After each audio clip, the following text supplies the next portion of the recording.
পুরুষ মানুষের ভালোবাসা কখনো দেখা যায় না, দেখা যায় শুধুমাত্র তার দায়িত্ব।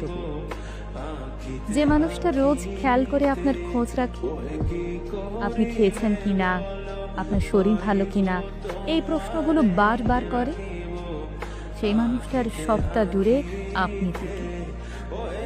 যে মানুষটা কথায় কথায় আপনাকে ভালোবাসি বলে না, শুধুমাত্র আপনার জন্ম তারিখটা মনে রেখে আপনার প্রিয় চুড়ি, ফুল আর টিপের পাতা নিয়ে আসে, সে আনরোম্যান্টিক না, সে শুধু আপনাকে বোঝাতে চায়।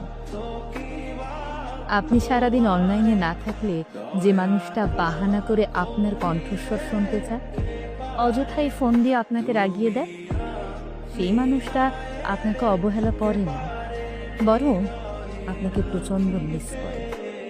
আসলে একজন পুরুষ মানুষকে বুঝতে হলে তাকে তার মতো করে চিনতে হয়। তার পকেটের শূন্যতা, চোখের গভীরতা আর চুপচাপ থাকার মতো অদম্য সাহসিকতার আড়ালে একদম বোকাশোকা, সহজ সরল, সাধারণ মানুষ থেকে। মেয়েরা অভিমানে সব কিছু বলে দিতে পারে, একজন পুরুষ তা পারে না, কারণ আপনি তার ভালোবাসার আগে